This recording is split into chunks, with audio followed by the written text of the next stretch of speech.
several adjustments on this tool also.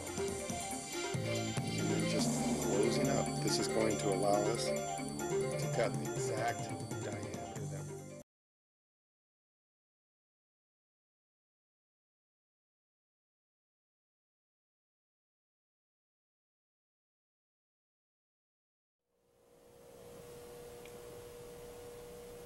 Now I've gone ahead and put the movement into a case to show you how the sleeve actually works in here, what it's going to do as far as making the depth correct so that you can set the hands and wind the watch. In this position, we'll go ahead and pull the crown out, and you see we can set the hands. The hands are turning, if there were hands on there. The gears are turning, we're in the setting position. But now when I push this pendant down, or the crown down, we're not engaged with the clutch, the winding pinion. We're still setting the hands.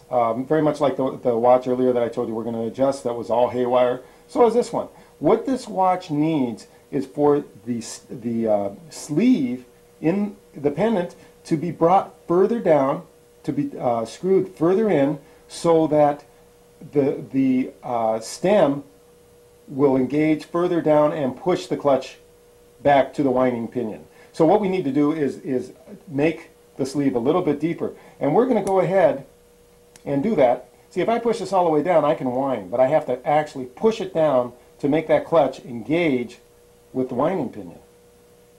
And that's not real good. So we're going to make the adjustment on this watch, and then we'll make an adjustment on the other watch, and then we'll get on to some really good things.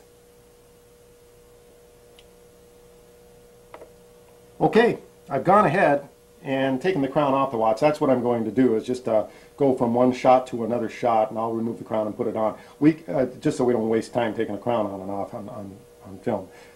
We could just put a pin vise at the end of this stem to do our testing too, but I'll go ahead and use a crown. We'll pull out the sleeve wrench, get the wrench, the appropriate one, which I've already selected. You notice there is a hole at the end of the wrench, and that's so that you can slip it over right over the stem.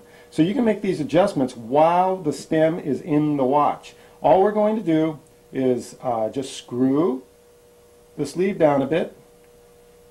All right, I'll turn it, I think that was 4 turns, 4.5 turns, something like that. And we'll see how that works when I put the crown back on it. All right, let's go ahead and give it a test. There's the crown.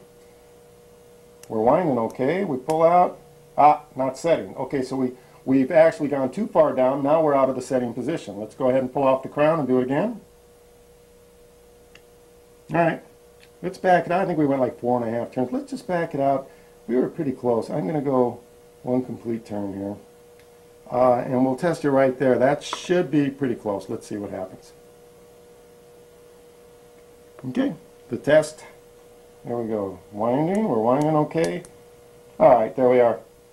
Actually, there's no more adjusting needed. Got lucky there. It's that simple.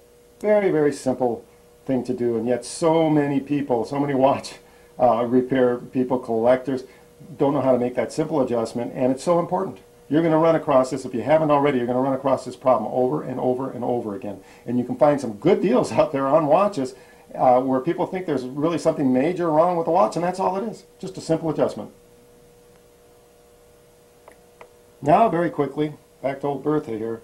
We're going to make that, this is the one that was haywire that we said we were going to adjust. We're going to do this very quickly. This is in the wind position. We notice that we remember now that it sets, the hands are setting in the winding position. If you push down, you're going to wind. And if you pull out, we're getting nothing, unless I push down a little bit. So which way does it need to go? Which way would that need to go? The sleeve has to go down, just like the other one. Down a little bit. So we'll go ahead and turn that a couple of turns and see how we do. I'm going to pull that crown off of her. Okay. Go ahead and put the sleeve, pick the right sleeve. Here, you know, you have to be careful when selecting the right tool to use in the pendant. Because if you go too large on the tool, the diameter, you can rip those threads out of the pendant. So you have to be kind of careful. I don't know if I pointed that out or not, but now I have. So, okay, we're going to go ahead and turn this a couple of turns. Actually, this one was quite a ways out. Let's go on a little bit more, and we'll check that out. Rather than put the crown on, I'll go ahead and use a pin vise on this. All right, let's check her out. That is in the winding position. That we're still not quite there. I have to push still. In the set position, nothing came out. Anyway, we're going to have to take this down just a little bit further and see what happens. Couple more turns. Should do it. We weren't really that close. I still had a little ways to go. Let's try that right there.